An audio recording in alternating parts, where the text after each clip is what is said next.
Thank you, Mr. Chairman. And let me begin by also thanking you for hearing my call for transparency at our November 2023 Afghanistan hearing.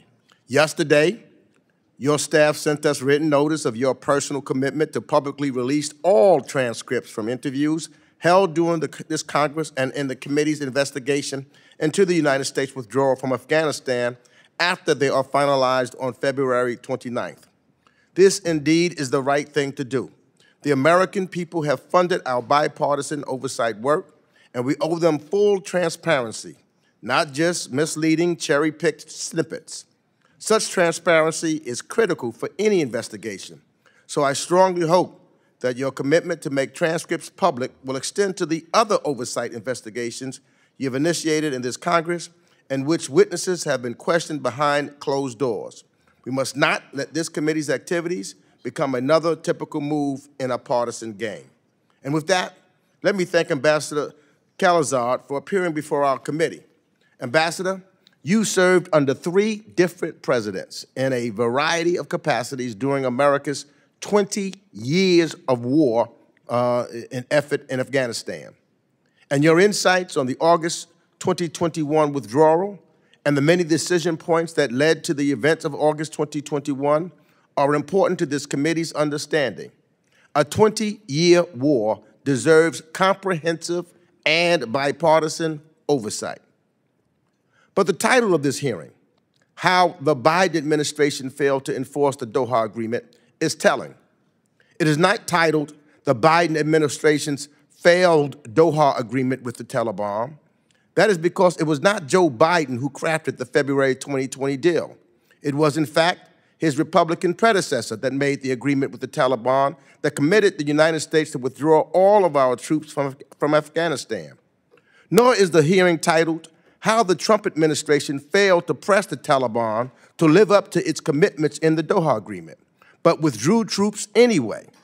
That would require scrutiny of the Doha deal since its inception under the Trump administration. I must say this because for some of my Republican colleagues, the challenges of Afghanistan began the day of Joe Biden's inauguration. That is not to say that the Biden administration is beyond congressional review or that there is nothing to learn from those 8 months. But that is an 8-month snapshot out of 20 years. At best, this fixation is oversight malpractice. At worst, it is historical revisionism, politically motivated to place the withdrawal with which President Biden inherited solely at his feet. Let's be clear. Both President Biden and President Trump sought to end our forever war in Afghanistan, and President Biden ultimately achieved that goal. Our presence in Afghanistan has changed, but our core interests have not.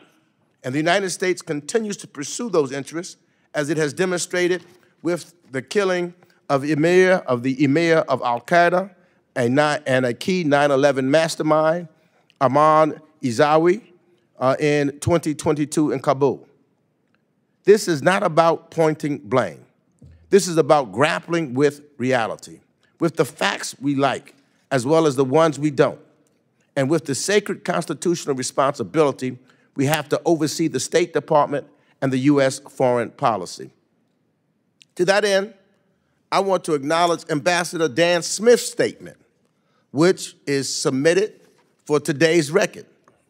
Ambassador Smith served for almost 4 decades at the State Department and returned at Secretary Blinken's request to lead its after-action review, an independent review of the department's actions over the course of January 2020 to August 2021, related to the United States withdrawal.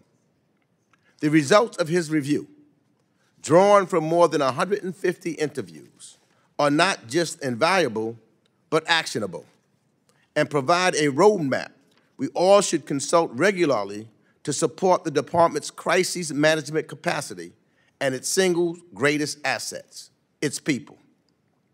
Now, Ambassador Calazard, I know you have previously sat for a transcript interview on today's subject that lasted over 10 hours, and we thank you for that.